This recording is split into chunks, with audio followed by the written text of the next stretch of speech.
দল মত নির্বিশেষে কোরআনের এই অনুষ্ঠানে যারা এসেছি খুশি হয়ে বলছে আলহামদুলিল্লাহ।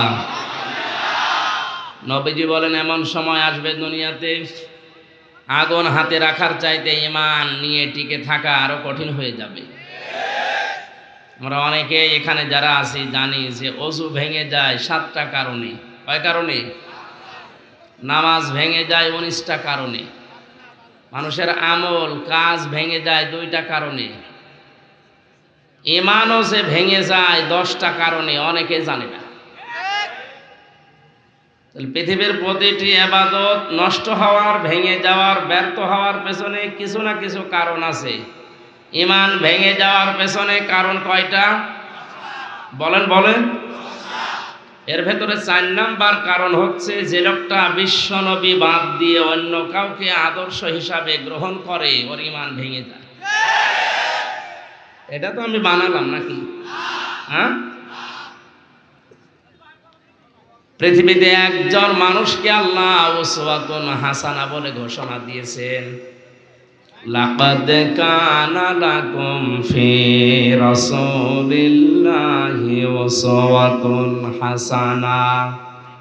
অবশ্যই তোমাদের জন্য মহত্তম আদর্শ লুকিয়ে রেখেছি আমি রাসূলুল্লাহর জীবনে। কার জীবনে? কোরআনে কারীম আমার সামনে। অনেকে কথাটা শোনার পরেই প্রথমেই মনে করতে পারে যে রাজনীতি আরম্ভ হয়েছে। না, এটা রাজনৈতিক ব্যাপার শুধু হলে আল্লাহর কসম আমি বলতাম না। এটা আপনার ঈমান থাকা না থাকার বিষয়। পৃথিবীতে একজন মানুষকে মহান আল্লাহর ঘোষণা দেওয়া আদর্শ নেতা বলে তিনি পাঠিয়েছেন, মুহাম্মাদুর রাসূলুল্লাহ। যে সূরা অনেকে ফজরের নামাজের পরে পড়ে আর মনে করে 10 খতম কোরআন শরীফ পড়ার সওয়াব হয়, সূরা ইয়াসিন। ইয়াসিন মানে কি অনেকে তাও জানে না। ইয়া মানে হে, সিন মানে সাজ্জেদ। সিন শব্দের 5টা অর্থ আমি কাবিরে পেয়েছি তাফসিরে। সিন মানে সাজ্জেদুল আলামিন, সিন মানে সাজ্জেদুল বাশার, সিন মানে সাজ্জেদুল কাউনাইন, সিন মানে সাজ্জেদুল মুরসালিন, সিন মানে সাজ্জেদুল আম্বিয়া। তামাম জগতে যত কিছু আছে সবার জন্য কেবলমাত্র শুধুমাত্র একমাত্র আদর্শ বিশ্বনবী। আপনি যদি অন্য জগতেও বাস করেন, সেখানে যদি মনে করেন এখানে তো আল্লাহর অন্তত এই বিধানটা নেই, মঙ্গল গ্রহে চলে গেলেন আল্লাহর বিধান এখানে নেই, না। ইয়াতানাজ্জালুল আমরু বাইনাহুন্না। সূরা তালাকের শেষে আল্লাহ জানিয়েছেন প্রতিটি জায়গায় আমি আল্লাহর বিধিবিধান নাজিল হয়। কি সমস্যা? হ্যাঁ, কি আপনি মাইক আলান? ঠিক আছে।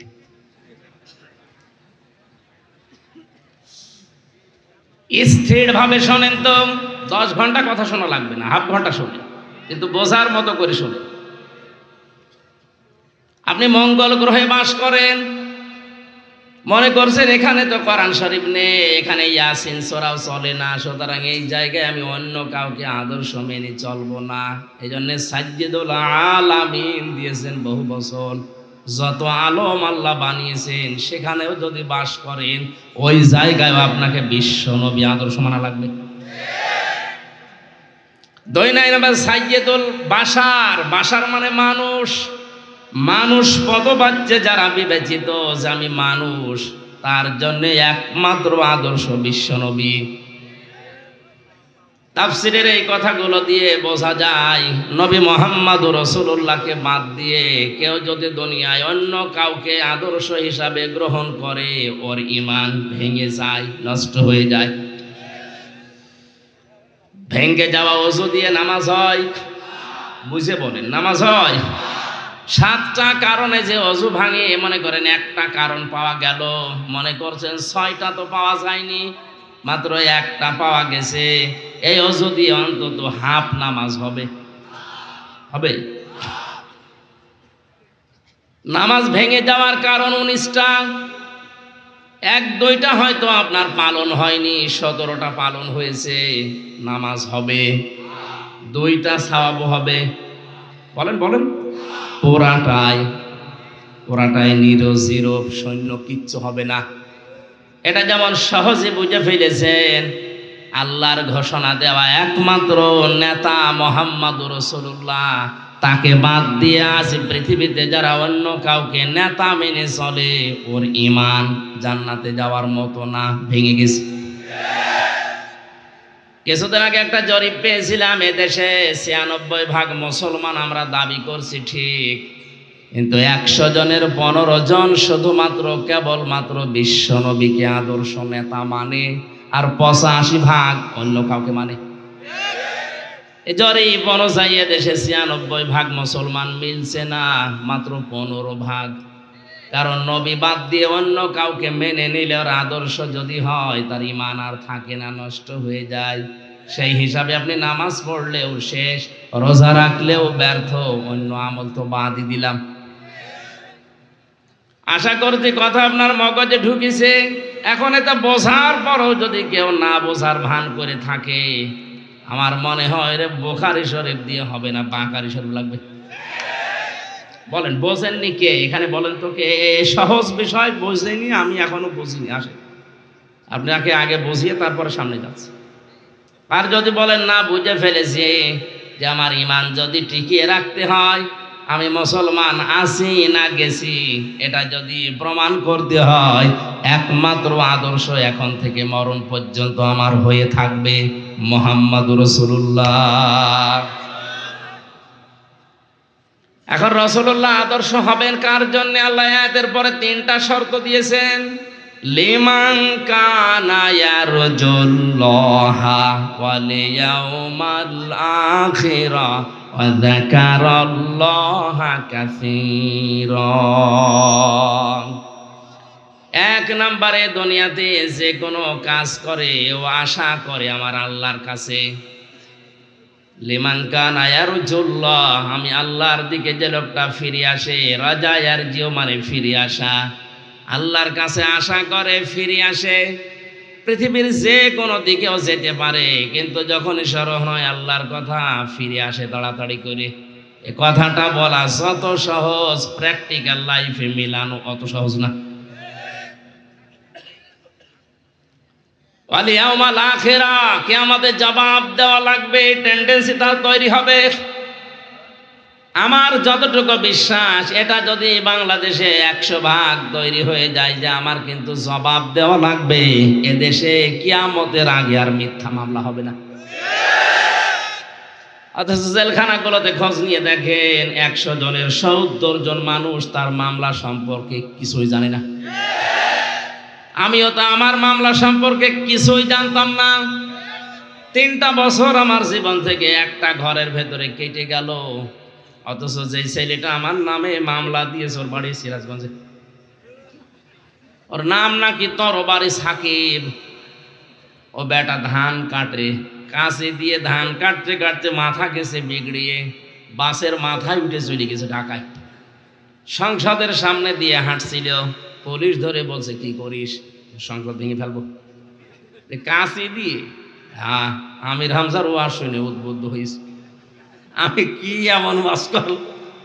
আমি নরম নরম ওয়াজ করি, আর আমার ওয়াজ বলে উদ্বুদ্ধ হয়েছে। তাও সিরাজগঞ্জ কি কিছু। পরে ওরে কাশিমপুরে কারাগারে যে দেখি, কি তুমি সেই? বলে হ্যাঁ। আমার চেনো? আমার কোনোদিন দেখেছো? বলছেন না। আমার নাম বললি কি করে? বলছে হুজুর আমারে বলতে বলল। আমারে বলে দিল, যদি আমির হামজা, হারুন আর এদের নাম বলিস তোরে ছেড়ে দেব। আমারও ছাড়ে না, আপনারও ছাড়ে না। এই যে বক্তব্য শুনে বোঝা যাচ্ছে পুরাটাই সাজানো। শুধু হামজা না, এরকম হাজারো হামজা। আমি বললাম ১০০ জনের ৭০ জন কম হয়ে গেল, আরো বেশি হবে। কিচ্ছু জানে না, আন্দাজে ১০ বছর জেল পড়ে আছে। যার ভেতরে কিয়ামতের জবাবদিহি এই আচরণ তৈরি হবে, তার জন্য মুহাম্মদুর রাসূলুল্লাহ হবেন আদর্শ। আর এরকম মানুষ যদি এদেশে ৯৬% দরকার নেই, ৫১% তৈরি হয়ে যায়, কেউ কারো নামে মিথ্যা মামলাও দেবে না, মিথ্যা সাক্ষ্য দেবে না। পাশের বাড়ি সলিমদ্দির সাথে রাগারাগি আছে, এই জন্য নিজের ছোট মেয়েকে ভিকটিম বানিয়ে ধর্ষণের মামলা দিয়ে সলিমুদ্দিনের 5 বছর জেলে রেখে দিয়েছে। এরকম মামলার আসামি বেশি।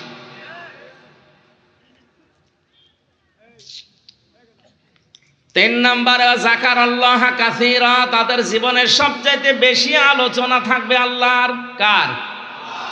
ও মুসলমানেরা, আপনি নিজের জীবনের সাথে মিলান। চার দোকানে বসলে আল্লাহর কথা সেই ভাই ভাই বলে, তার চাইতে বেশি কথা বলে আলোচনায় নেতার। আপনি বিশ্ব নবীকে আদর্শ পাবেন না, অথচ নবীজিকে আদর্শ যতক্ষণ পর্যন্ত মানুষ মেনে নিতে না পারবে ততক্ষণ পর্যন্ত এই লোকটার ঈমান সঠিক হয়নি, ভেঙে গেছে। নবীজি হযরত ওমরকে ডাক দিয়ে বললেন, এই পৃথিবীতে সবচাইতে বেশি ভালোবাসতে পারবে আমাকে যারা, তারা পরিপূর্ণ ঈমানদার, এমনকি নিজের জানের চাইতেও। হযরত ওমর নিজের দিকে চিন্তা করে বলেন, হে রাসূল, আমার মনে হচ্ছে আমার ছেলে মেয়ে, স্ত্রী পুত্র ধন সম্পদ টাকা পয়সার চাইতে আপনাকে আমি ভালোবাসি বেশি, কিন্তু আমার জীবনের চাইতে বেশি না। কারণ আমার জানের ওপর আমার একটা মায়া আলাদা আছে। নবীজির সামনেই তো ছিলেন, দিলেন ধমক, ওমর এখনো পরিপূর্ণ কামেল মুমিন হতে পারোনি। হযরত ওমর কিছুক্ষণ পরেই বলে উঠলেন, হে রাসূল, এখন মনে হচ্ছে আমার জীবনের চাইতেও আপনাকে আমি বেশি ভালোবাসি। নবীজি ওই মুহূর্তে বলেছিলেন, ওমর এই মাত্র তুমি কামেল পরিপূর্ণ মুমিন হইলে। কাকে বলছে এ কথা আপনি টের পেয়েছেন? যারা জান্নাতের গ্যারান্টি দিয়েছিলেন জিন্দা অবস্থায়। আকাশের যে তারকা দেখতে পান, হয়তো কেউ গণনা করলে একদিন শেষ হয়ে যাবে। হযরত ওমর যে নেকির কাজ করেছে দুনিয়ায়, তার গণনা করে কেউ শেষ করতে পারবে না। কোন রাস্তা দিয়ে গেলে আমরা এই হাদিস সে জন্মের পর থেকে শুনছি যে 40 দিন শয়তানও রাস্তায় যেতে ভয় পেত। আর আমরা এমন মুসলমান, রাস্তা দিয়ে হাঁটলে শয়তান মনে করে বন্ধু আমি পেয়েছি। রাস্তায় হেঁটে যায়, মনে হয় না মানুষ না খাম্বা, কানের ভেতরে তার, নাকের ভেতরে তার, জায়গা মতো তার দিয়ে আজকে 14 তারিখ আনন্দে আছে। সারা বছর অনেকে টাকা পয়সা কিছু কিছু গুছিয়ে আজকের এই তারিখে বিউটিকে ফুল কিনে দেওয়ার জন্য উনি আনন্দে আছে। এরকম মানুষ যারা, ও কি মানুষ না খাম্বা? খাম্বার মতো লাগে। শয়তান ওরে যদি দেখে আর ও যেভাবে তালে তালে নাচতেছে, ওরে দেখলেই শয়তান মনে করবে আল্লাহ তুমি আমারে শয়তান বানিয়েছো, এটা তো আমার চাইতে বড়। কান খাড়া করে শোনেন মুসলমান, শয়তান জান্নাত থেকে হযরতে আদম এবং হাওয়াকে বের করে দেবে, উদ্দেশ্য তার প্রথমে ছিল না। তার উদ্দেশ্য ছিল তাদের লজ্জা স্থান দেখা। কথা বুঝতেছেন? তাহলে শয়তান যৌনতা ভালোবাসে, লজ্জা স্থানের প্রতি ওর আকর্ষণ বেশি। এই জন্য বেলিল্লাপনা, বাহায়াপনা, উলঙ্গপনা, যৌনতা ছড়াতে শয়তান ভালোবাসে। এই চরিত্র যাদের ভেতরে, বুঝবেন ওরেও শয়তান দখল করে ফেলেছে। এই লোকটা যদি এখন বাড়ি যেয়ে দেখে ওনার স্ত্রী ওনারে গালি দিচ্ছে, শুয়োরের বাচ্চা, ভালো লাগবে?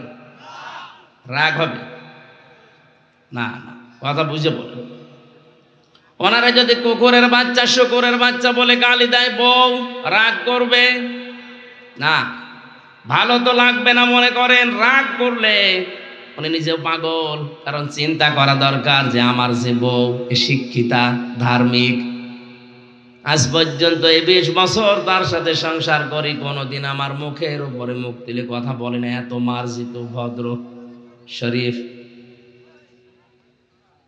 আজকে হঠাৎ করে আমার শুকুরের বাচ্চা বলে গালি দিচ্ছে, অবশ্যই স্বাভাবিক নেই, এর জিনে ধরিস।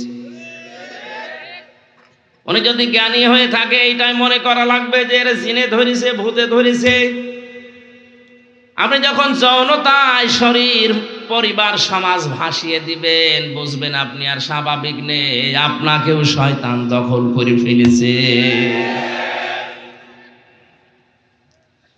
14ই ফেব্রুয়ারি পালন করার জন্যে শফিক রেহমান নামটা দেখেন শফিক রহমান ছিল, পরবর্তীতে পাল্টিয়ে দিয়েছে রেহমান। সাংবাদিকরা বলেছে, স্যার আপনার নাম তো শফিক রহমান ছিল, আপনি রেহমান করলেন কোন কায়দায়? এ শয়তান জবাব দিচ্ছে, রহমানের ভেতরে মৌলবাদের গন্ধ পাওয়া যায়, এজন্য নাম পাল্টিয়ে আমি পরিবর্তন করে রেহমান করে দিলাম। যে শয়তান আমাদের মালিকের রহমান নামকে পাল্টিয়ে রেহমান করতে পারে, তার মতো অভিশপ্ত এই লোকটা ইংল্যান্ড থেকে এই দিবসটা আমদানি করেছিল, ধার করে এনেছিল, আর সেইটা নিয়ে বাংলাদেশের হাজারো মুসলমানের ছেলেমেয়েরা ইজ্জত হারাচ্ছে। ভ্যালেন্টাইন ডে নামে যেটা গেল আগামী বছর না, এটা পুরাপুরি পালন করা হারাম, হারাম এবং হারাম। এ দিবসের সাথে মুসলমানদের কোনো সম্পর্ক থাকার কথা না। মুসলমানদের সম্পর্ক শুধু দুইটা দিনের সাথে, একটা ঈদুল আজহা, ঈদুল ফিতর, যে দুইটা দিবসের মূল শিক্ষা, আগে ত্যাগ এরপরে ভোগ।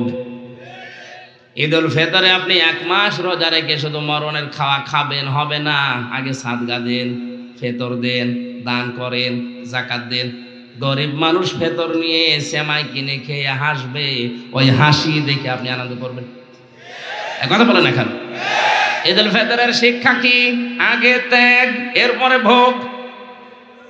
ঈদুল আজহাতে বড় গরু কোরবানি করে আপনি আগে খাবেন না, আগে গরিবকে দিয়ে আসেন। ও বাচ্চা কাচ্চা নিয়ে আনন্দ করবে, উল্লাস করে খেয়ে মজা পাবে, তখন ওর আনন্দ দেখে আপনি আনন্দ করবেন। তাহলে ইসলামের যে দুইটা দিবস আমরা জানি, এখানে শুধু আগে ত্যাগ, আগে ত্যাগ এরপরে ভোগ।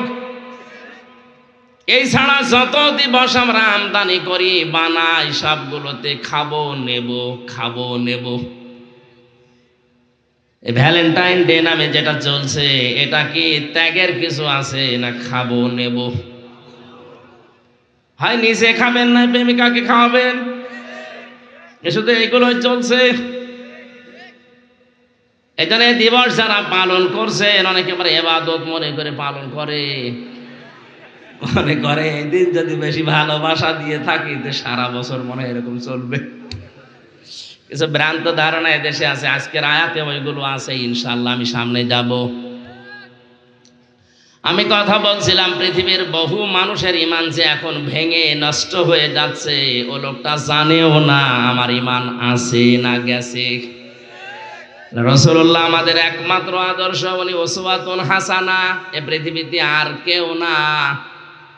এ পৃথিবীতে একমাত্র উসওয়াতুন হাসানা রাসূলুল্লাহ। কে বলেন বলেন?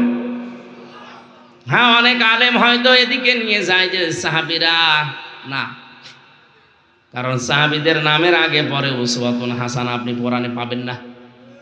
এ শব্দটা অনেক ওজনওয়ালা, অনেক লোড আছে এর পেছনে। বিশ্বনবী জীবনের শেষ ভাষণ দিয়েছিলেন মাত্র 27 মিনিট। এর শেষ কথাতে ছিল এইটা, যে আমি তোমাদের জন্য দুইটা জিনিস রাখলাম, একটা কোরআন আর একটা সুন্নাহ। এই দুইটা যদি আঁকড়িয়ে ধরতে পারো, লাং তাদিল্লু, কখনো পথভ্রষ্ট হবে না। খেয়াল করে দেখেন তো, নবীজি যে সময় কথা বলছিলেন, তার সামনে 1,14,000 জান্নাতি মানুষগুলো দাঁড়িয়ে আছে। ডান দিকে আবু বকর বসে আছে, বাম দিকে ওমর বসা আছে। বিশ্ব নবী কিন্তু বলেন না যে এই যে দুইজনকে রাখলাম, আবু বকর ওমর জান্নাতি মানুষ, এদেরকে মেনে নিলেই জান্নাত পেয়ে যাবে, এ কথা বলেছিলেন না। কেন? জান্নাতের গ্যারান্টি সার্টিফিকেট নিয়ে বসে আছে বামে ডানে, তাদের কথা বললেন না, কারণ পৃথিবীতে নবী ছাড়া কারো ঈমান নিরাপদ না। সকালে ঈমানদার আছে, বিকালে বেঈমান হয়ে যেতে পারে, এ কথা বলেন না কেন? এজন্য একটা লিস্ট বানিয়েছিলেন হযরত ওমর যখন খলিফা।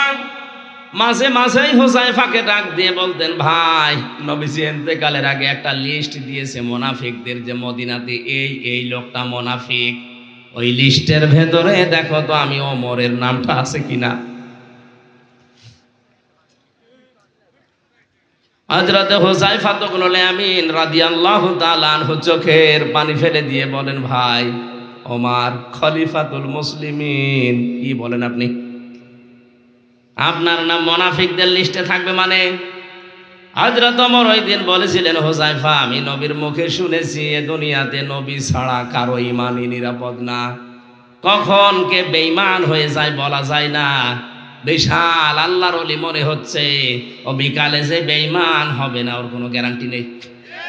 কথা বলেন না কেন? আমি তো নবী না, আমার ঈমানও চলে যেতে পারে। সুতরাং দেখো না কেন লিস্টে আমার নামটা আছে কিনা। যদি থাকে তাহলে এখনো আমার তাওবা করার সময় আছে, আমি পরিবর্তন হয়ে যাব। ও বাংলার মুসলমানেরা যাদের কথা বলছি, এ মানুষগুলো সাধারণ মানুষ ছিলেন না। দিয়েছে জান্নাতের সার্টিফিকেট জিন্দা অবস্থায় হাতে নবী ধরিয়ে দিয়েছে, তোরা জান্নাতি। তাদের কথা বললেন না, বললেন তোমাদের সামনে কোরআন আর সুন্নাহ রাখলাম। এই জন্য উসওয়াতুন হাসানা দুনিয়ায় একজন, তার নাম মুহাম্মাদুর রাসূলুল্লাহ। এই 15-20 মিনিট ধরে এত চিল্লানো, এত কথা এমনি বলি না। এখনই আপনাকে সংশোধন হওয়া লাগবে। যারা আদর্শ বাংলাদেশে বিশ্ব নবী বাদ দিয়ে অন্য কেউ হয়ে আছে, এখনই সব ঝাঁটা দিয়ে বিদায় করে ফিরে আসা লাগবে। এই তাকবীর দেওয়ার দরকার নাই। রাজি যদি থাকেন, আপনার কথায় যদি আপনি সত্যবাদী হয়ে থাকেন, আল্লাহকে দেখাবেন। লিল্লাহে তাকবীর। দেখেন তো হাত তোলে নাকি? ওইভাবে তোলা তো সমস্যা। ঠিক আছে, ঠিক আছে।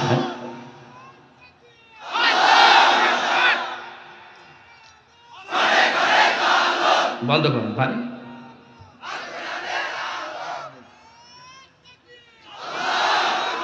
ও আপনারও কথায়ও কিছু হচ্ছে না, আমারটাও কিছু হবে না। বলছে আল কোরআনের আলো সংসদে জালো, 53 বছরে জ্বালতে পারে না, 1 বছর লাগাতে হবে। আর আমি যেটা বললাম, অনেকে হাত তোলেনি কারণ জানে যে আমি মানতে পারি না।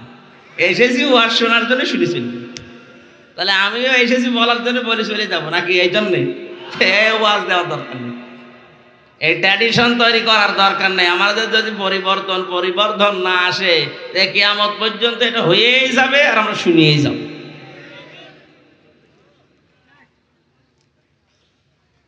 আর আমি কোরআন হাদিস পড়ে যতটুকু বাস্তবতা বুঝি, কোরআন শরীফের কথা যদি কারো মনের পরিবর্তন আনতে না পারে, ওর কপালে আর হেদায়েত বলে কিছু নেই। এই কথাটা আমি বানালাম। তিরমিজি শরীফের হাদিস, বিশ্বনবী বলেন, মানিত্তাবাআল হুদা বিগাইরিল কোরআন আদাল্লাহুল্লাহ। কোন মানুষ যদি কোরআনের কথা বাদ দিয়ে, কোরআনের নিয়ম নীতি বাদ দিয়ে পৃথিবীর কোন জায়গায় যায় যেখানে কোরআন নেই,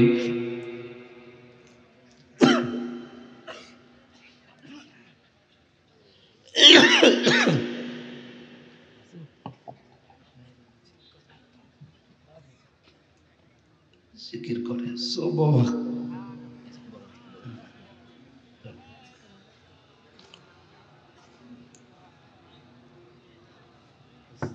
না সর্বত একেবারে ঠান্ডা হয়ে গেছে।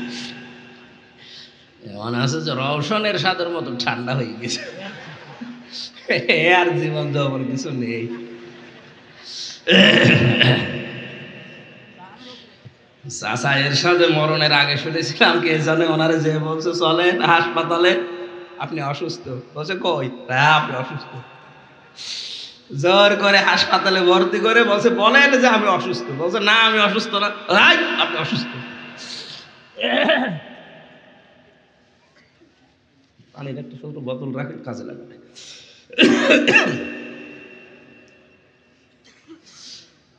সিরাজগঞ্জবাসী হাদিসের শব্দের দিকে খেয়াল করেন। নবীজি জানিয়েছেন, কোরআন এবং হাদিসের কোন শব্দ নিয়ে কেউ যদি চিন্তা ভাবনা করে, বোঝার জন্য চেষ্টা করে, 500 রাকাত নফল নামাজের সওয়াব হয়।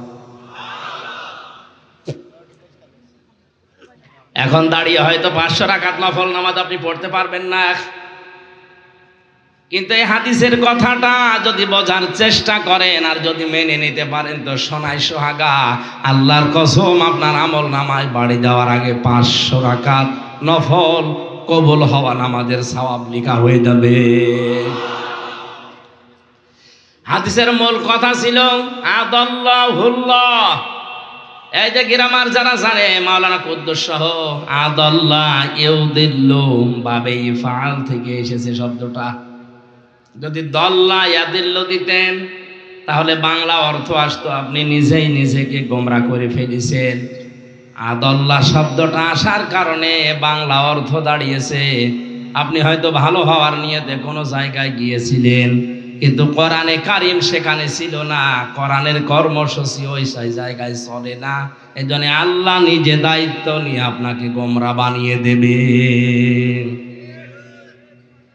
এ হাদিসটা বিশ্বাস করেন কত ভাগ? 2-300। এ হাদিসটা বিশ্বাস হয় কত ভাগ? 100 ভাগ বিশ্বাস করে যদি মন থেকে বলেন যে হ্যাঁ আমি বিশ্বাস করি, তাহলে এটা সিদ্ধান্ত নেওয়া লাগবে এখনই, যেই পীরের দরবারে কোরআন নেই, কোরআন চলে না, ওই দরবার যদি আমার বাবাও কায়েম করে আমিও দরবারে যাব না। পারবেন?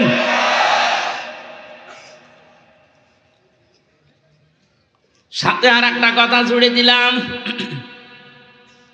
এদেশে রাজনৈতিক দল কতগুলো এখন, যেই দলে কোরআন নেই, কোরআনের কর্মসূচি নেই, ওই দলের প্রতিষ্ঠাতা যদি আমার বাবাও হয় ওই দলে আমি যাব না। আমি যদি ওখানে থাকি আমাকে গোমরা বানাবে, খারাপ বানাবে, জাহান্নামী বানাবে কে? না হামজা? কে? আল্লাহ নিজে দায়িত্ব নিয়ে খারাপ বানিয়ে দেবে। এই জন্য আমাদের কপালে হেদায়েত জুটছে না। 100 ভাগের 15 জনের জরিপটা মিথ্যা না, আসলে এটাই ঠিক। 100 জনের 15 জন শুধুমাত্র নবীকে আদর্শ হিসাবে একমাত্র মানে, আর বাকিগুলো সব তানা নানায় আছে। হ্যাঁ, ওর জুব্বা আছে, ওর পাগড়ি আছে, ও নামাজ 5 ওয়াক্তের জায়গায় 6 ওয়াক্ত পড়ে, তাহাজ্জুদ মিলে মনে মনে করছে আমি জান্নাত পেয়ে বসে আছি, অথচ ওর যে ঈমান ভেঙে গেছে ওর টের পায় না। আব্দুল্লাহ ইবনে উবাইয়ের পুরা জীবন আমি পড়ে দেখেছি।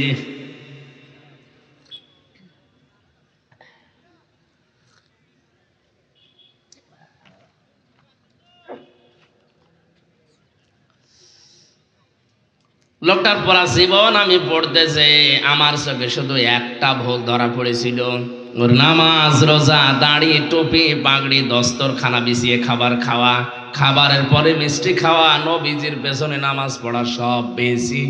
শুধু এক জায়গায় ও নবীকে মানত না, রাজনৈতিক জীবনে বিশ্ব নবীকে বাদ দিয়েও মেনে নিয়েছিল আবু জেহেলকে। আপনার মাথা কি এখনো মগজে কাজ করে না? আপনি নামাজ পড়েন সিরাজগঞ্জের বেলকুচির শেরনগর, এ কেছেন এ গ্রাম, আমার মনে হয় কুষ্টিয়ায় যে যদি শেরনগর বলেন কিয়ামতের আগে চিনবে না। অথচ নামাজ পড়েছে কাবা শরীফে, মসজিদে নববীতে, তাও হামজার পেছনে না, নামাজ পড়েছে রাসূলুল্লাহর পেছনে। ওর সব ঠিক পেলাম, খালি একটা জায়গায় একটু ঝামেলা, রাজনৈতিক দর্শনে সে নবীকেও মানতে পারে না, ওর নিজের কিছু স্বার্থের কারণে ও তলে তলে অনুসরণ করে চলতো রাজনৈতিক আদর্শ হিসাবে আবু জেহেলকে। এই একটা মাত্র কারণে ওর জন্য কোরআনে কারিমে আল্লাহ আয়াত নাযিল করেছেন, ইস্তাগফির লাহুম আও লা তাস্তাগফির লাহুম ইন তাস্তাগফির লাহুম ৭০ মাররাতান। এটা তাফসীরে হাক্কানীতে আছে, মুফাসসির লিখেছেন ৭০ মাররাতান পর্যন্ত বলার পরে ফেরেশতা জিবরাইল থেমে যায়। হে নবী, আপনি এর জানাজার নামাজ পড়িয়ে কবরে দেবেন, থামেন। এর জন্য যদি আপনি ক্ষমা চান আর না চান সমান হবে, এমনকি ৭০ বারও যদি মাফ চান আল্লাহ মাফ করবে না। নবীজি বলেন, ফেরেশতা কথা যা বললে এ পর্যন্তই না, এর পরে আর আছে যে ৭০ বার মাফ চাইলে মাফ হবে না। আমি নবী এর জন্য ৭১ বার মাফ চাবো। আল্লাহ তো ৭১ বারের কথা বলে নাই, বলেছে ৭০ বার। কথা বলে না কেন? নবীজি মনে মনে স্থির করেছিলেন যে এর জন্য আমি ক্ষমা চাবো। হঠাৎ করে ফেরেশতা আয়াতের পরবর্তী অংশ শোনালেন, ফালা ইয়াগফিরাল্লাহু লাহুম। এখানে যারা আলেম আছে, ইয়াগফির এটা মজারে, বর্তমান, ভবিষ্যৎ, প্রেজেন্ট, ফিউচার। এর আগে লান আছে, এর আগে ফা আছে। ফা 19টা অর্থে ব্যবহার হয়, লাং ব্যবহার করা হয় মজারের আগে। বাংলা অর্থ দাঁড়াবে কোশ্চেন কালেও হবে না। আল্লাহ জিবরাইলকে দিয়ে গ্যারান্টি দিয়ে জানালেন, হে নবী, এই লোকটা শুধু না, এই তাকান, এখানে কিন্তু কা দেয়নি বা আব্দুল্লাহ বিন উবাই নামটা আল্লাহ দেয়নি, দিয়েছেন হুম। হুম বহু বচন, এটা জমির, এই কারণে আয়াতটা পড়লাম। আল্লাহ পাক বলেন, হে নবী, এর জন্য 71 বার না, শুধু এ না, এর মতো চরিত্র কিয়ামত পর্যন্ত যারা অর্জন করবে তাদের জন্য যদি কেউ 71 বার না কোটি কোটি বারও ক্ষমা চায়, তাদের কোনো ক্ষমা নেই। এ ফতোয়া দিলাম আমি, বলেন কে? আরো জোরে কে? তাহলে এই বাংলাদেশে যাদের সব ঠিক আছে, রাজনৈতিক দর্শনে যে নবীকে মানে না, অন্য কাউকে মেনে চলে, বলেন তো এই লোকটা মারা গেলে 50টা গরু জবাই করে দিলে মাফ হবে? কে বলেছে আপনাকে?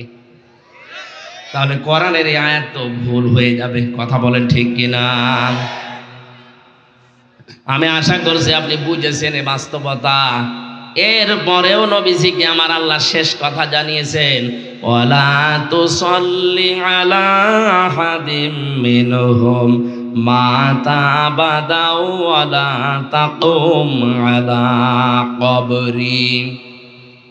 সূরা তাওবার 80-84 নাম্বার আয়াতের প্রথম অংশে আছে, হে নবী, এই লোকটার জানাজার নামাজ তো দূরের কথা, এর কবরের পাশেও আপনি দাঁড়াবেন না। শুধু এর না, হুম দিয়েছেন এখানেও, ওয়ালা তুসাল্লি আলা আহাদিম মিনহুম, এর মতো যে কেউ এরকম চরিত্র বানাবে তার কবরের পাশে দাঁড়ানো জায়েজ নেই।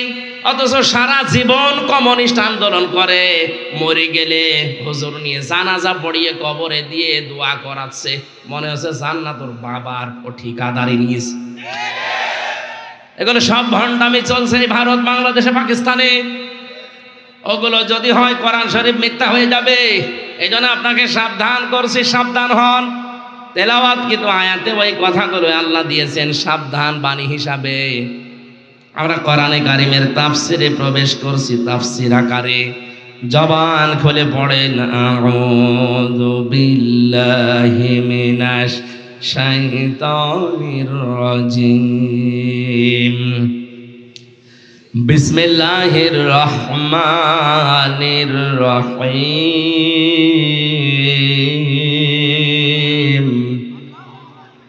হামিম ওয়াল কিতাবিল মুবিন,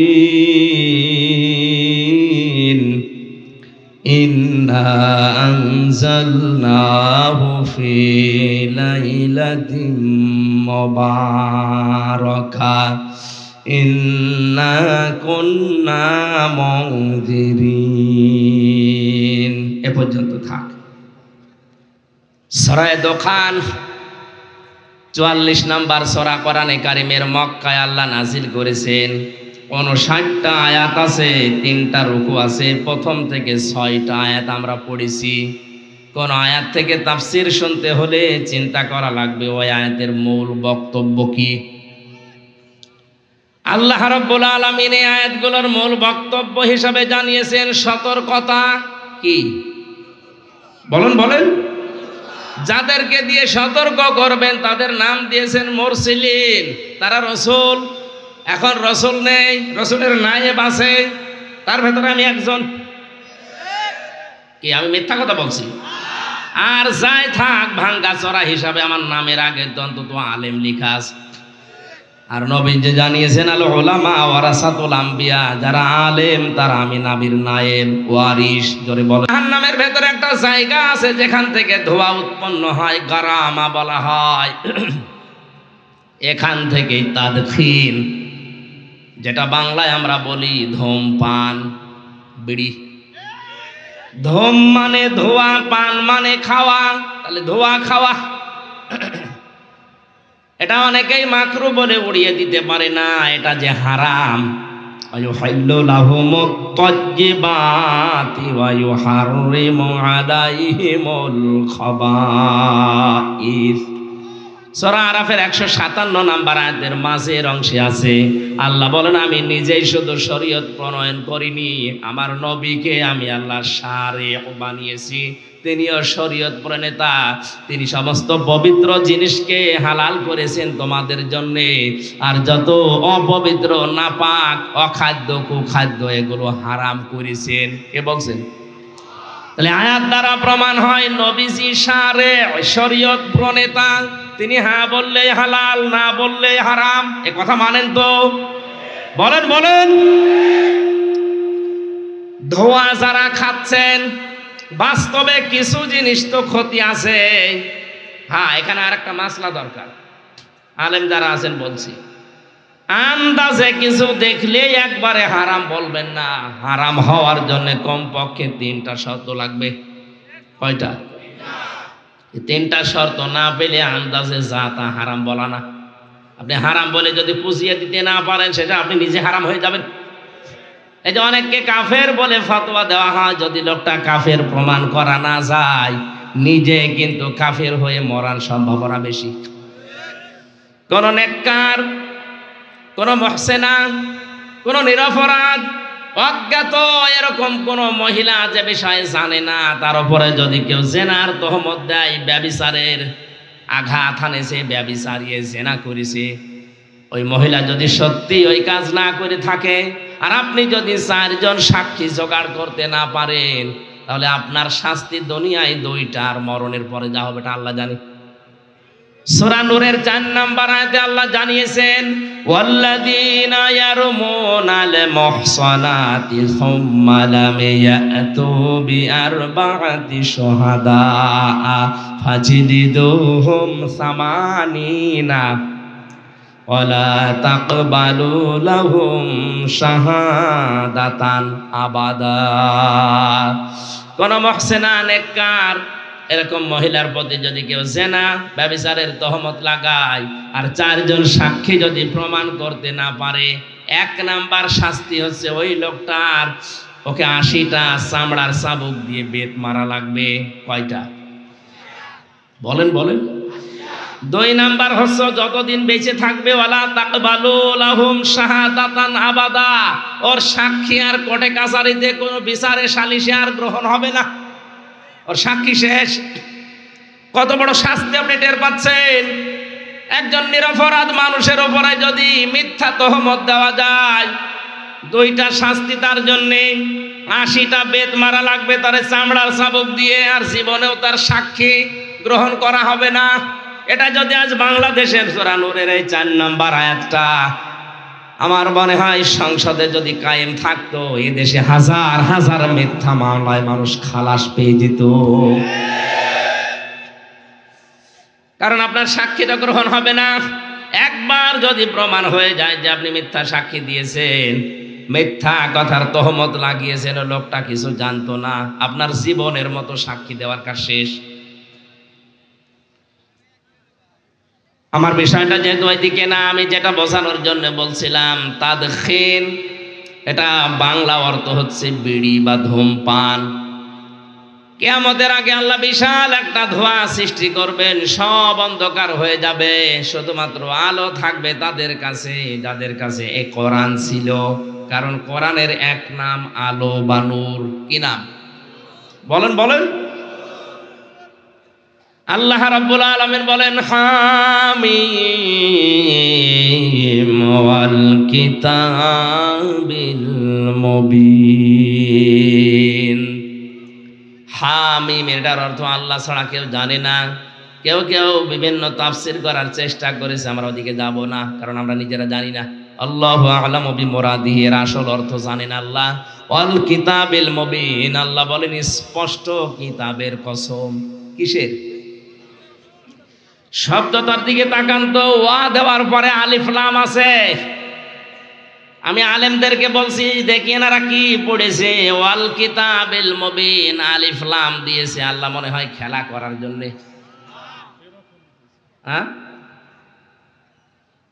কিতাবের আগে আলিফ লাম দেওয়ার পেছনে কারণ হচ্ছে এ পৃথিবীতে স্পষ্ট কিতাব একটাই আছে, তার নাম কোরআন শরীফ। কথা বুঝতেছে? মানুষকে হেদায়েত দিতে পারে একটাই মাত্র কিতাব, তার নাম কি? আলিফ লাম। যে 4 প্রকার আমরা জানি তার ভেতরে এক প্রকার এখানে আছে, নির্দিষ্ট করে দিয়েছেন আল্লাহ স্পষ্ট কিতাবকে, যে মানুষকে এটা হেদায়েত দিতে পারে। যালিকাল কিতাবু লা রাইবা ফি, এখানে কিতাবের আগে আলিফ লাম আছে। কি আছে? সুতরাং কোরআনের বক্তব্যের পরেও যদি মানুষের মনের ভেতরে উতাল পাতাল না আসে, পরিবর্ধন না হয়, বুঝবেন ওই লোকটা জাহান্নামের জন্যই তৈরি হয়েছে। জোরে বলেন নাউজুবিল্লাহ। স্পষ্ট কিতাবের কথা কেন বললেন? অনেকে আজ বিভিন্ন দরগা থেকে বের হয়ে এই কথা চালিয়ে দিচ্ছে যে কোরআন শরীফ 90 পারা, 30 পারা জাহেরে আছে আর গোপনে আছে 60 পারা। এটা যেটা মিথ্যা কথা। এই আয়াতটা তার প্রমাণই মুবিন। আলহামদুলিল্লাহিল্লাযী আনজালা আলা আবদিহিল কিতাবা ওয়া লাম ইয়াজআল লাহু ইওয়াজা। সূরা কাহফের প্রথম আয়াতে আল্লাহ জানিয়েছেন প্রশংসা ওই আল্লাহর, যিনি তার বান্দার প্রতি এমন একটা কিতাব দিয়েছেন যে কিতাবের ভেতরে কোনো গোপন কথা, আস্তে বলেন, আরো জোরে বলেন, আল্লাহ পাক বলছেন কোনো গোপন কথা নেই। আর আপনি মারেফতের কথা বলে চালিয়ে দিচ্ছেন মানে। অথচ রজব শুরু হওয়ার প্রথম দিক থেকে নবীজি দোয়া করতেন, আল্লাহুম্মা বারিক লানা ফি রজব ওয়া শাবান ওয়া বাল্লিগনা রমাদান। রজব আর শাবানের বরকত দাও। সে বরকত কি? সেই বরকতের কথাগুলো এই আয়াতে আছে। আপনি চলে যাবেন স্পষ্ট কথা শুনে, না এখনই চলে যাবেন? চলে যাবেন এখনই? একটু ওঠাউঠি বন্ধ করবে না, আমার গলায় যতক্ষণ অন্তত সাপোর্ট দেয় আমি আছি। আল্লাহ পাক বলেন স্পষ্ট কিতাব, এর ভেতরে কোনো গোপন কথা নেই, মারেফতের কথা নেই। আজ যারা শরীয়ত, মারেফত, তরিকত, হকিকত বিভিন্ন নাম দিয়ে দরবার খুলেছেন, কসম করে বলছি একটাও এর সাথে টেকে না। কারণ শরীয়তের বিধান স্পষ্ট। মারেফত বলতে যেটা আপনি বোঝাচ্ছেন, উরফুন থেকে শব্দটা আসা, আরাফা ইয়ারিফু মানে পরিচিত হওয়া। ইসলামের কোন বিধানের সাথে কেউ যদি পরিচিত হয় আমরা তাকে মারেফত বলি। নামাজ, শরীয়ত, নামাজ পড়া লাগবে কি কি কি নিয়মে, এটা জেনে পড়ার নাম হচ্ছে মারেফত। যাকাত, শরীয়ত 8টা জায়গায় যাকাত দেওয়া লাগে, ওইটা জেনে যাকাত দেওয়ার নাম মারেফত। তাহলে মারেফত বলতে ফকিরেরা যেটা বোঝায় যে গোপন জিনিস, ওরে মায়ের ছাড়া কোনো ঔষধ আছে? এটা সব বাটপারি সিটারি ছাড়া কিছু না। আর এগুলো সোয়ালে বেশি পুষ্টি হয়। আল্লাহর ওলি শুয়ে আছে ওখানে, মারেফতের পীর, শরীয়তের পীর।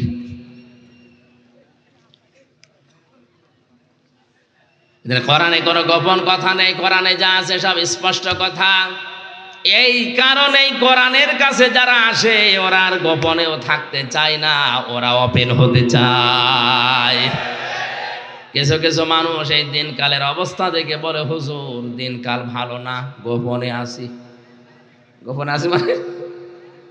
আরে ভাই, দিনকালকে 1500 বছর আগে ভালো ছিল বলেন? প্রকাশ্য মানুষকে চিরিয়ে ফেলা হয়েছে, শরীর থেকে চামড়া ছিলে লবণ দেওয়া হয়েছে। হযরতে বেলাল, তার দিকে তাকান, হযরতে খবাইব, খাব্বাব, পিঠের ভেতরে চাকা চাকা গর্ত হয়ে গিয়েছিল। আপনি বলছেন দিনকাল ভালো না, গোপনে আসি। আরে শয়তান, দিনকাল তো আরো খারাপ ছিল 1500 বছর আগে। হ্যাঁ, সবার জন্য ওই রকম দিন আসে নাই। দিনকাল খারাপ তাদের জন্য যে মানুষটা 15 বছর ঘরে থাকতে পারে না, তার জন্য। আপনি আরামে খাচ্ছেন, আরামে যাচ্ছেন, আরামে সংসার করছেন, আপনার জন্য দিনকাল ভালো না। এটা বলা মুনাফিকি ছাড়া কিছু না। দিনকাল ভালো আপনি বোঝেন? কোরআনের উপরে যারা টিকে থাকে 3টা বছরে আর কিছু না পায়, অন্তত আমি এটা চোখ দিয়ে দেখে এসেছি। আল্লাহ তাখাফু ওয়ালা তাহজানু ওয়া আবশিরু বিল জান্নাতিল্লাতী কুনতুম তুআদুন। এই আয়াতটা যে কত বাস্তব, কত সত্য, এমনিতেই বিশ্বাস করতাম, নিজের চোখে দেখেছি এবং শুনেছি। আল্লাহর একজন বান্দা আমাদের আগে জেল থেকে বিদায় নিয়েছে, দুনিয়ার জীবন ছেড়েছে। কারারক্ষী আমার বলছিল, হুজুর এই লোকটার যেদিন ফাঁসি হবে, সন্ধ্যাবেলা আমার ডিউটি শুরু হয়ে গেল। ওনারে বললাম, স্যার মাত্র আর 3 ঘন্টা আছে, আপনি প্রস্তুতি নেন। উনি আমারে বলছে, কারারক্ষী ভাই এখনো 3 ঘন্টা আছে, আমি 2 ঘন্টা ঘুমিয়ে নেই। দেখলাম ঠিক ঘুমিয়ে গেল।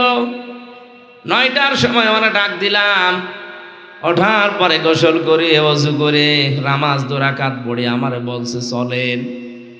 সুন্দর জামা কাপড় পরে মনে হচ্ছে লোকটা শ্বশুর বাড়ি যাওয়ার জন্য ব্যস্ত হয়ে গেছে। কারারক্ষী তোরাবালি চোখের পানি ফেলে দিয়ে বলছিল, হুজুর আমার তো আশ্চর্য লাগে, যার 3 ঘন্টা পরে ফাঁসি সে লোকটা বলছে আমি 2 ঘন্টা ঘুমিয়ে নেই। ঠিক দেখলাম ঘুমিয়ে গেল। লোকটার ঘুম আসলো কি করে আমার মাথায় ধরে না। জেলখানায় সবচাইতে বেশি সমস্যা ঘুমের। ওখানে যত আরামেই থাকেন না কেন ঘুম আসতে চায় না, এই জন্য সবচাইতে বেশি চলে ঘুমের বড়ি। আমরা ঘুমের বড়ি খেয়ে ঘুম আসাতে পারি না, অথচ যার মাথার উপরে দড়ি ঝুলে আছে মাত্র 3টা ঘন্টা, সে লোকটা বলছে যে আমি 2 ঘন্টা ঘুমাই, তুমি 1 ঘন্টা আগে ডেকে দিও। এটা কি এমনি এমনি বলা যায় মনে করছেন? অত সহজ বিষয় না। শুনে যত আনন্দ লাগছে, এটা অত সহজ না। খালি ধৈর্যের নাম শুনেছি জীবনে, ধৈর্য যে কি, কেমন করে ধৈর্য ধরা লাগে, প্র্যাকটিক্যাল লাইফ আমি নিজে ধরে দেখিয়ে এসেছি। এত কঠিন জিনিস, কোরআনের সবচাইতে বেশি ব্যবহার করা শব্দের ভেতরে সবর, ধৈর্য অন্যতম। এটা আল্লাহ এমনি বলে নাই, ওরকম জায়গায় পড়েননি, এজন্য আপনি টের পাচ্ছেন না। যে লোকটা বলছে আমি 2 ঘন্টা ঘুমিয়ে নেই, ওই লোকটার ছেলে গুম হয়ে আছে, তাও সাধারণ ছেলে না, ছেলে ব্যারিস্টার। বাংলাদেশ না, বিশ্বের ভেতরে যদি 10টা ম্যাগনেট থাকে, সে একটা। লক্ষ লক্ষ মানুষের কর্মসংস্থান তৈরি করে দিয়েছে।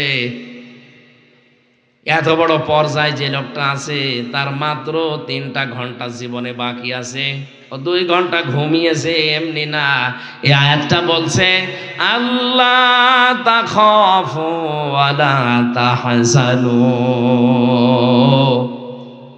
সত্যি যদি কোনো মানুষ ইমানের উপরে আল্লাহকে রব বলে টিকে থাকতে পারে, ফেরেশতা নাজিল হয়ে তাকে বলে ভয় পেও না, চিন্তা করো না। মুফাসসির লিখেছেন, কিসের ভয়, কিসের চিন্তা? ফেরেশতা তার কানের কাছে এসে বলে, আল্লাহর বান্দা, তোমার হয়তো চিন্তা হতে পারে যে আমার ছেলেটা গুম হয়ে আছে, কি হবে তার? আমার স্ত্রী বিধবা হয়ে যাবে, কি হবে তার? আমার মেয়েটা ডাক্তার, কি হবে তার? আমার এত বড় বিশাল সম্পদ, এত বড় নাম ডাক, কি হবে এগুলো? ফেরেশতা কানের কাছে মুখ নিয়ে যেন বলতে থাকে, চিন্তা নেই, ভয় নেই, ওগুলো আল্লাহ নিজে পাহারা দেবে। এই কারণে তার ঘুম এসেছে। আপনি ওই পর্যায়ে পৌঁছান তো দেখি। পরের শব্দ আরো কঠিন, ওয়াবশিরু বিল জান্নাতিল্লাতী কুনতুম তুআদুন।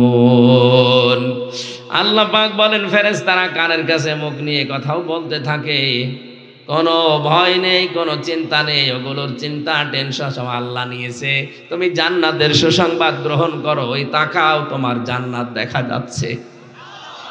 যার ওয়াদা আল্লাহ করেছিলেন, ফেরেশতারা তখন তার সাথে হাসতে খেলতে আর বলতে থাকে, নাহনু আউলিয়াউকুম ফিল হায়াতিদ দুনিয়া ওয়া ফিল আখিরাহ ওয়া লাকুম ফিহা মা তাশতাহি আনফুসুকুম ওয়া লাকুম ফিহা মা তাদউন নুজুলাম মিন গফুরির রহিম।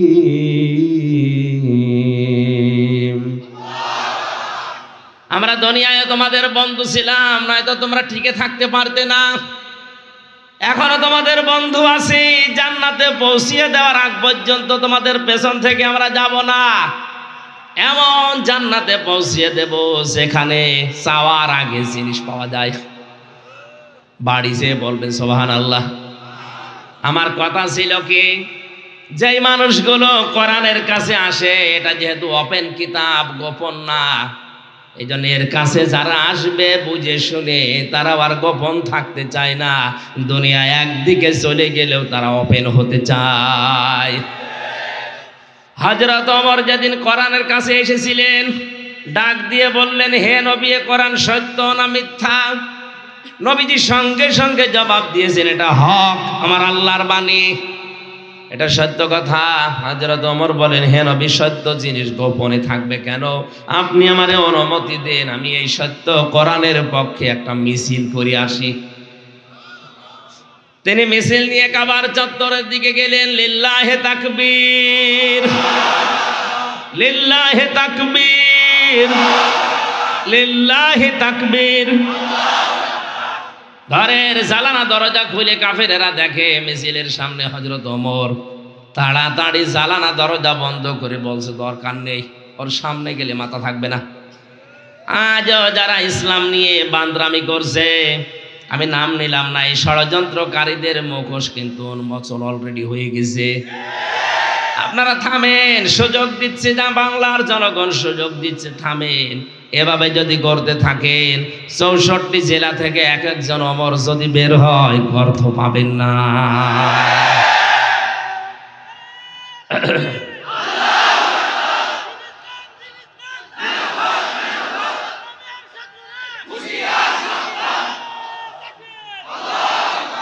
ঠিক আছে।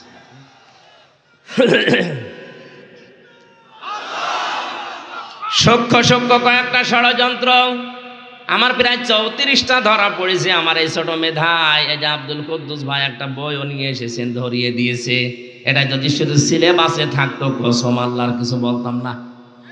আজ হয়তো সিলেবাসে আছে, কালকে রাষ্ট্রীয়ভাবে নিজেরা আইন পাশ করে সংসদ থেকে বলবে এটা করা লাগবে। শরীফ থেকে শরীফা, এটা অত সহজ বিষয় না। সকালবেলা একজন বলছে আমি শরীফ, বিকালে বলছে না আমার যেন শরীফা মনে হচ্ছে। আপনি হন, শরীফা হন আর লতিফা হন, আমার নিষেধ নেই, কিন্তু বিকাল বেলায় যখন আপনি দাবি করবেন যে আমার শরীফা মনে হচ্ছে, তখন তো আপনি আর একটা দাবি করবেন যে আমার মহিলা হোস্টেলে সিট দেওয়া লাগবে। এখন যদি বলেন মহিলা হোস্টেলে সিট নিলাম তাতে কি হয়েছে, আমি তো শরীফা। আরে বেটা, তুই শরীফা যতই দাবি করবি, মাল তো তুই শরীফ। ওখানে আমার বোন আছে, আমার মেয়ে আছে, আমার ফুফু আছে, এই কথা বলে না কেন? ওই জায়গায় তুই থাকলে আপনি টের পাচ্ছেন না কোন জায়গায় যাচ্ছে। একজন প্রশ্ন করছে, হুজুর, যুবক যুবতী এক জায়গায় রাতে থাকা যায় যাচ্ছে কিনা?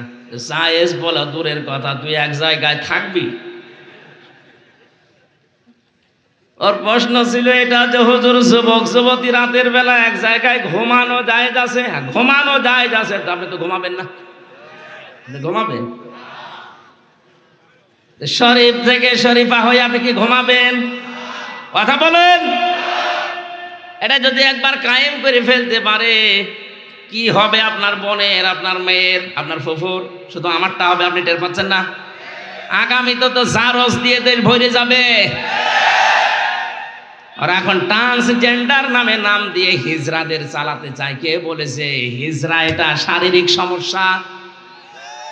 আর এই সমকামিতাকে যারা প্রমোট করছেন, এটা তাদের মানসিক সমস্যা। আমার প্রথম কথা ছিল শয়তান যৌনতা ছড়াতে ভালোবাসে ও যৌনবাদী। আজ যারা এটার মাধ্যমে জাতিকে ওপেন করে দিতে চাচ্ছেন, আল্লাহর কসম আপনাকে শয়তান দখল করিস। আর কোন শয়তানের বেকারগ্রস্ত লোককে আমরা ওই জায়গায় দেখতে চাই না। নামেন ওখান থেকে। আপনি জাহান্নামে যেতে চান, একা যান, আরো ঠেলে দেব, আমি যেতে চাই না। এই গান বলছে কে?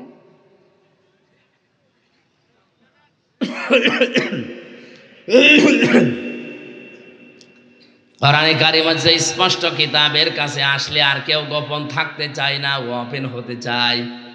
আপনাদের সিরাজগঞ্জের সন্তান মাওলানা সাহেব, আমি যতদিন ওনার সাথে গেছি সেই ছোটবেলা থেকে উনি কোরআনের পক্ষে কাজ করেন। এতগুলো মামলা তার মাথার উপরে, প্রত্যেক সপ্তাহে 4 দিন 5 দিন তার কোর্টে হাজিরা দেওয়া লাগছে।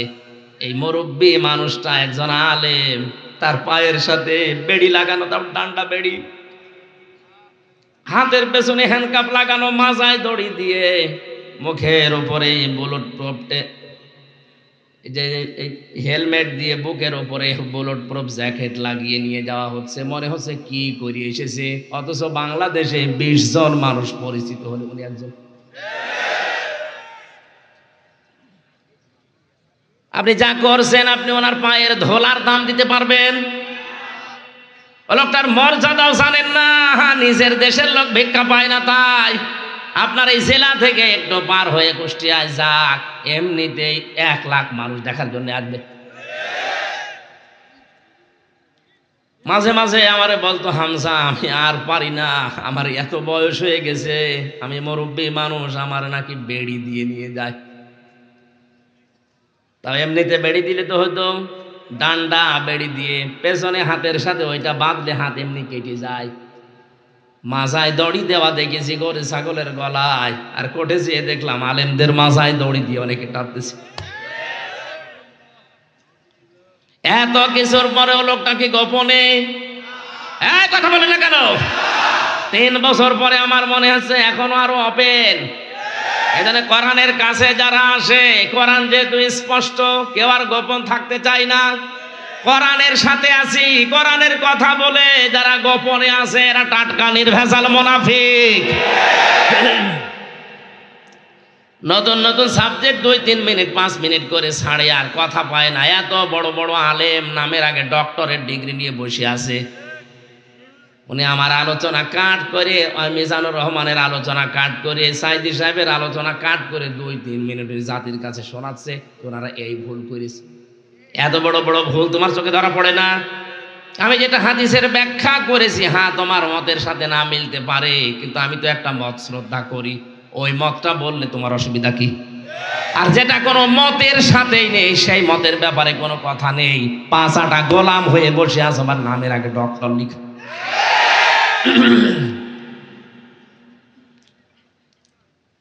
আশা করছি আপনি বুঝে ফেলেছেন। কাজ নেই কাম নেই, বসে বসে করবা কি? ডক্টরের ডিগ্রিটা তো দেখানো লাগবে।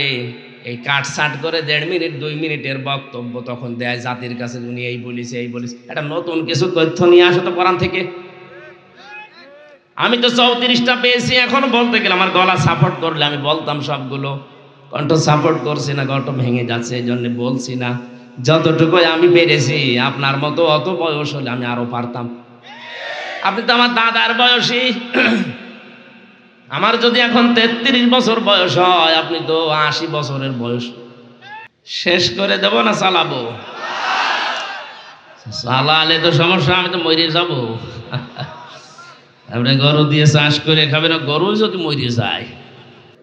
আপনারা যাওয়ার সময় আমার এই জেলখানা থেকে লিখিত এই 2টা বই, ওই দাম্পত্য সমস্যা এবং সমাধান, এটা মেয়েদের জন্য আর পুরুষদের জন্য আছে। 2টা আছে, স্টেজে পাওয়া যায়, মাত্র কয়টা 200টা পিস আছে। যাওয়ার সময় নিয়ে ওনাদের উপহার দিয়ে, কাজে লাগবে। পরকীয়া প্রেমে যারা লিপ্ত আছে, বইটা পড়লে আমার বিশ্বাস তারা ফিরবে, যদি মানুষ হয়।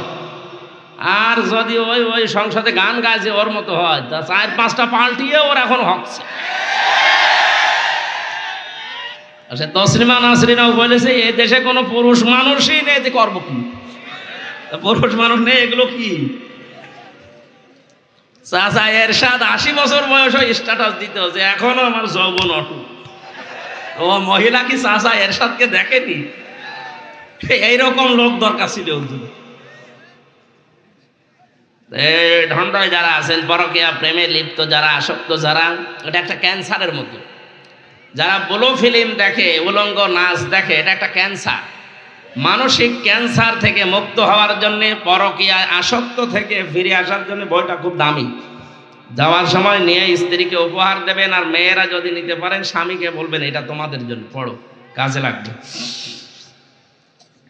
ইন্না আনজালনাহু কুরআনান ইন্না আনজালনাহু ফি লাইলাতিন মুবারাকা ইন্না কুন্না মুনজিরিন। অবশ্যই আমি এই কোরআনকে বরকতময় রাত্রিতে নাজিল করেছি, অবশ্যই আমি আল্লাহ সতর্ককারী। এখানে সতর্ককারী কে? আল্লাহ যেটার দ্বারা সতর্ক করেছেন তার নাম কি? কোরআন। বলেন তার নাম কি? এই কোরআনের ভেতরে ফিহা ইফরাকু কুল্লু আমরিন হাকিম আমরাম মিন ইনদিনা, এই শবে বরাত নামে যে রাতটা আমাদের দেশে আমরা পালন করে থাকি, এই গুরুত্বপূর্ণ রজনীর দিকে ইঙ্গিত দিয়েছে তাফসীর কারকরা। এই গুরুত্বপূর্ণ রজনীতে 5টা জিনিস আমার আল্লাহ নির্ধারিত করেন বিশেষভাবে। আরো অনেক জিনিসের নাম আছে, 5টা জিনিস আমার আল্লাহ এই দিন তার আদেশ অনুযায়ী স্থির করেন। জোরে বলেন সুবহানাল্লাহ। ইন্না কুন্না মুরসিলিন, অবশ্যই আমি আল্লাহ রাসূলদেরকে পাঠিয়েছি রহমাতাম মির রাব্বিকা, তোমার রবের পক্ষ থেকে এটা রহমত দয়া। ইন্নাহু হুয়াস সামিউল আলিম, অবশ্যই তিনি শ্রবণকারী এবং জ্ঞানী। এখানে সবে কদর সম্পর্কে আমি 5টা হাদিস আমার দৃষ্টিতে পেয়েছি। হযরতে আয়েশা থেকে বর্ণিত, হযরতে আবু বকর থেকে বর্ণিত, হযরতে ওমর ফারুক থেকে বর্ণিত, হযরতে মুআজ ইবনে জাবাল থেকে বর্ণিত, হযরতে আবু হুরায়রা থেকে, এত বড় বড় সাহাবী থেকে 5 জন থেকে বর্ণিত। নেসফে শাবানের যে হাদিস এটা দুর্বল না, এটা শক্ত হাদিস। আর যারা বেদাত বেদাত বেদাত বলে চালিয়ে দিতে চান, এটা বেদাত নয়। পালন যারা করছেন না করবেন, অন্তত নফল কাজগুলো আর জোরে সোরে করবেন। শুধুমাত্র হালিয়া রুটি, গোশত রুটি খেয়ে সারা রাত কাটিয়ে দেবেন, শবে বরাত পালন হচ্ছে না। আল্লাহ পাক এ রাতে, বরকতময় রাতে, শবে কদরের কথায় বেশি মুফাসসির ইঙ্গিত দিয়েছেন। শবে কদরের নামও কেউ কেউ জানিয়েছেন। গুরুত্বপূর্ণ হিকমতপূর্ণ কিছু কাজ আমার আল্লাহ এ রাতে সম্পাদন করেন। তার ভেতরে অন্যতম আমরাম মিন ইনদিনা, তোমার রবের আদেশ ক্রমে, রবের আইনের দ্বারা। তাহলে শবে বরাত বলেন, শবে কদর বলেন, কেউ যদি পালন করতে যায় তার উচিত হবে আল্লাহর আইনগুলো প্রতিষ্ঠা করার মাধ্যমে চেষ্টা চালানো। 96% মুসলমানের দেশে একটা আইনও বাস্তবায়ন নেই। শবে কদর শবে বরাত পালন করা নিয়ে আমরা হুড়োহুড়ি মারামারি করে শেষ করে দিচ্ছি। অথচ আসল যদি আমরা বুঝে নিতাম, নামাজ পড়া ফরজ পড়ি, যাকাত দেওয়া ফরজ অন্তত কিছু না কিছু দেই, হজ করা ফরজ করে আসি, রোজা রাখা ফরজ কয়েকদিন পরে শুরু হবে। কিন্তু আকিমুদ্দিন, দিন কায়েম করা যে নামাজের মতো ফরজ, এটাকে রাজনীতি মনে করে ছেড়ে দেই। নামাজ পড়ো মত পার্থক্য করো না, কথা কোরআন আমি পাইনি। রোজা রাখো মত পার্থক্য করো না, এটা পাইনি। হজ করো মত পার্থক্য করো না, পাইনি। যাকাত দাও মত পার্থক্য করো না, আমি পাইনি। কিন্তু এইটা বেশি, আন আকিমুদ্দিন ওয়ালা তাতাফাররাকু ফি, দিন কায়েম করো, এই বিষয়ে কোনো মত পার্থক্য করো না, কোনো ফতোয়াবাজি করো না। অথচ এইটাই যত রকমের ফতোয়াবাজি বাংলাদেশে হয়। দিন কায়েমের ব্যাপারে কোনো চিন্তা ভাবনা ওর নেই, নামাজ পড়ে যাচ্ছে একেবারে 5 ওয়াক্তের জায়গায় 8 ওয়াক্ত মিলে। অথচ দিনও যে নামাজের মতো কায়েম করা ফরজ, এখানে কোনো পার্থক্য চলবে না। এইটাও বোঝেও না, বোঝাতেও চায় না, মানুষকে বুঝতেও দিতে চায় না। পৃথিবীর যত নবী আল্লাহ পাঠিয়েছেন, এখানে 4 জন বড় বড় নবীর নাম আছে। প্রত্যেকটা নবীর শরীয়তে কম বেশি রদবদল ছিল।